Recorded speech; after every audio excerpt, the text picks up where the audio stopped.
So whether you feel like you need to do outlining or whether you are a pantser, both have merit.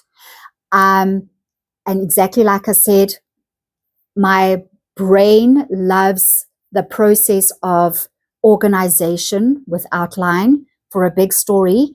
But personally, when I'm writing a standalone, I have to be a pantser because then I write from intuition purely. Okay, I write from my imagination, whatever comes up. I write from emotion. It's a very emotional process for me as well.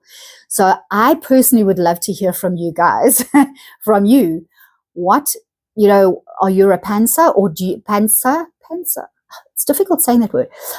Or do you like outlining? Do you like to compartmentalize? Do you like to see things like, put it on a big whiteboard and have your cards, and having the process, because both are extremely beneficial.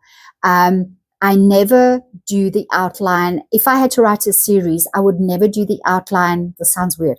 I would never do the outline initially.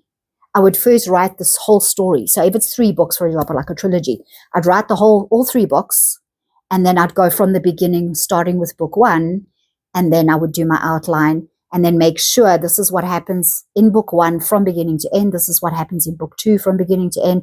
All the characters involved, the timelines. I'll give you an example in the Sword Bearers in my epic fantasy series. I had to fix seasons like summer, winter, autumn, winter, like summer, spring. So like the main character and her family in book 1 are traveling from the north of the planet. They're us, okay? They move north, then they pass through the central part of the planet, and then they end up in the south. So I made a mistake where the main character's birth, it's called birthing day in my epic fantasy series.